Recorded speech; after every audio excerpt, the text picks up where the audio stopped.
Happy Christmas, merry happy Christmas. 365 రోజులు చెప్పుకునే విధంగా happy Christmas, merry Christmas, happy merry Christmas, happy birthday నిసి అన్పన్నో.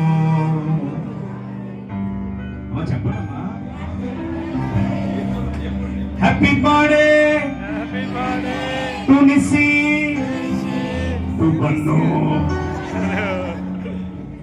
Candy sir. Thank you.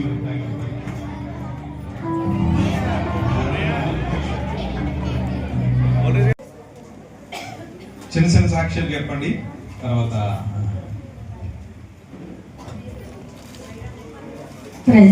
దేవుని నామముకు మహిమ కలుగును గాక. మరి మేము ఆహ్వానించగా వచ్చినటువంటి దైవ సంఘందరికీ ప్రత్యేక వందనాలు తెలియజేస్తున్నాను. అలాగే నాని బ్రదర్ గారికి కూడా ప్రత్యేక వందనాలు తెలియజేస్తున్నాను. మరి చేరవచ్చిన మీ అందరికీ, అలాగే బంధువులకు, నా చిన్ననాటి స్నేహితులు కూడా వచ్చారు ఈ సమయంలో, వారందరికీ కూడా నా ప్రత్యేక వందనాలు తెలియజేస్తున్నాను. ప్రతి సంవత్సరం ఎందుకు ఈ కొడుకు మేము ఏర్పాటు చేసుకుంటామన్నది మీ అందరికీ తెలిసిన విషయమే. అయినప్పటికీ ప్రభువు చేసినటువంటి కార్యాన్ని ఎన్నటికి ఏం చేయకూడదు అంటే మర్చిపోకూడదు.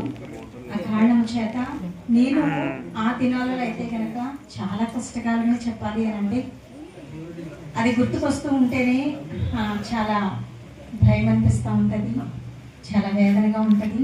అది సేమ్ టైం ఏంటంటే నా దేవుడు నా జీవితంలో చేసినటువంటి అద్భుతమైనటువంటి కార్యాన్ని బట్టి సంతోషం కూడా అనిపిస్తూ ఉంటుంది. నా కూతురు పుట్టినటువంటి సందర్భంలో అసలు 6 నెలలు మాత్రమే నాకు కంప్లీట్ అయినాయి. 7వ నెల వచ్చింది.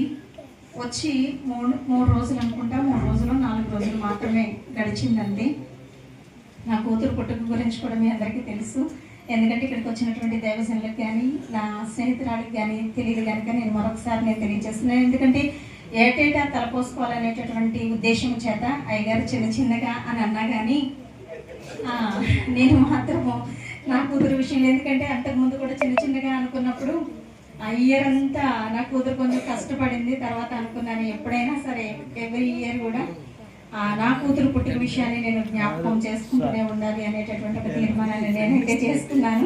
అలా అని చెప్పి గంటల తరబడి నేను ఏమి సాక్ష్యం చెప్పను, కానీ అసలు పిల్ల బ్రతుకుతాదా లేదా అనుకున్నటువంటి సందర్భాలలో వైద్యులు కూడా అన్నారు అసలు పిల్ల ఇంకా బ్రతకదు.